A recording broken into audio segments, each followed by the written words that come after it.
So you guys know this Ghost of Tsushima follow-up game that just got announced yesterday, right? Well, it's just been over 24 hours and now the game is in the center of the culture war.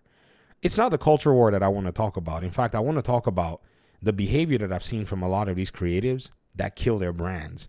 Now, even the creatives themselves sometimes want to shut up, but the execs themselves won't shut up. And in this case, it's not even a current executive. It's a former executive whom I would pretty much recommend that they probably send an internal email or something, or somebody send them a text message and say, yo, be quiet.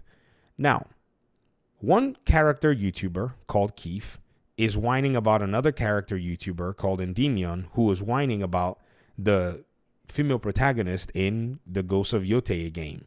Now, I recommend that, anybody themselves who has their opinions be willing to speak their opinions. However, if you are in a position of leadership and there is a brand involved in a polarized situation and context, it may be wise for you to kind of not do anything other than just watch things play out.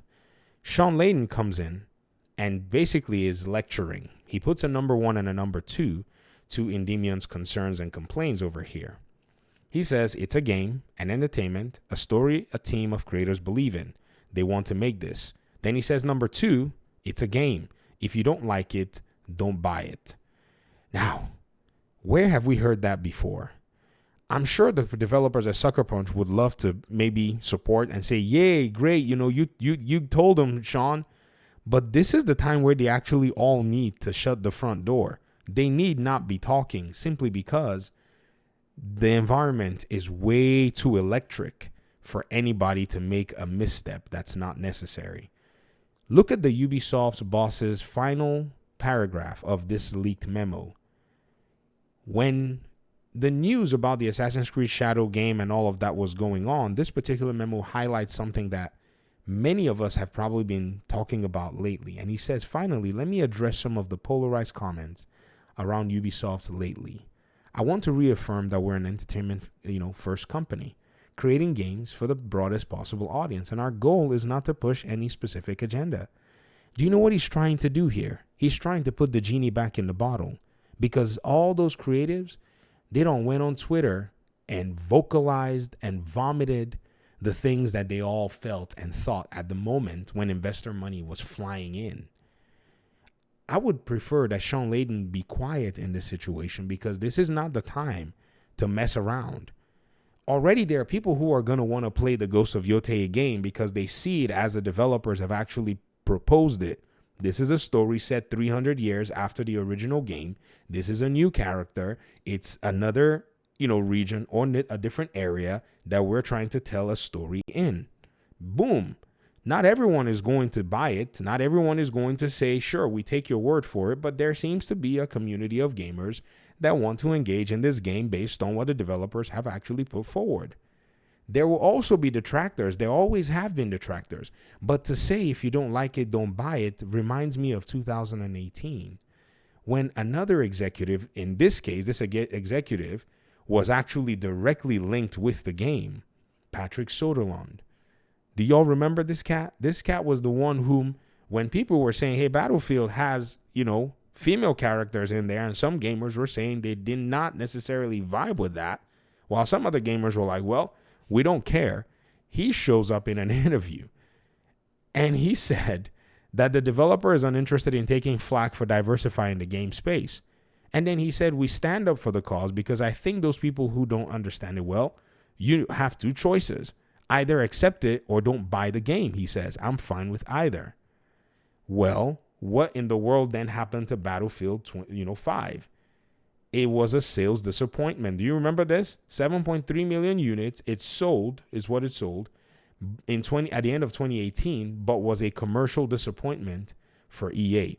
Now, the game eventually went ahead to sell about 14-ish, according to reports I'm seeing, million copies. But it's a bottom bin game. Right now on Steam, it's selling for $7.49.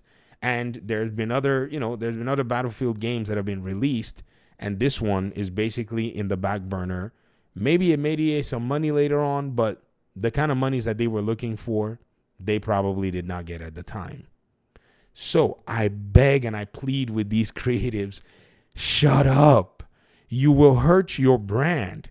You're not a YouTuber who, is about the smoke. You're not a content creator or a Twitter person who is about the smoke. And what's even worse is, in this Sean's case, you no longer are in charge of studios like Sucker Punch, who just would love to make a game for the most part and stay out of this madness. You feel me? And just be able to get something going for their own video game. So when it comes down to it, I'm of the mind that if, nobody does anything right now to tell these people to kind of just tone it down, they're really going to break a whole lot of things before everybody eventually calms down. And this is where we are, ladies and gentlemen.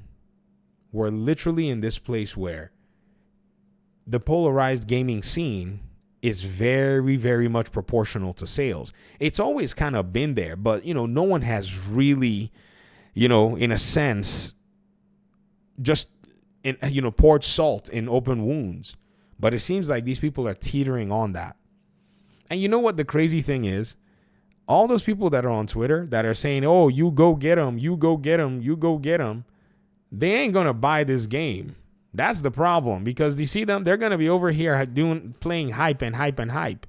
But when it comes time to put down the $50, $60, $70, they ain't going to put the $50, $60, $70. All they're going to be saying is, yeah, you get them, Sean. You do this, yeah. And it's like, no, most of y'all aren't going to buy this game. Y'all will be fronting on Twitter, acting like, you really do love these games. But when the sales figures come out, you are nowhere close to the OGs who not only buy these games, but have to double dip because all y'all do is Twitter. So I'm looking forward to playing this game. I have no problem with the female protagonist in a video game. It's never been a problem. However, I can also see people being suspicious that because of the behavior of other developers, they've made some, weird tweaks and weird changes to establish characters to try to replace those characters. It's not an unfounded concern. It's actually a valid concern at the end of the day. But in this case, I doubt that, anybody wants to call it that. But some people think it is. I mean, and, everybody's free to hold their opinion in that, in that particular conversation. The big challenge, though, is, holding that opinion and then saying something about it that could negatively affect the development team, I do not recommend. And that's just my stance on the matter.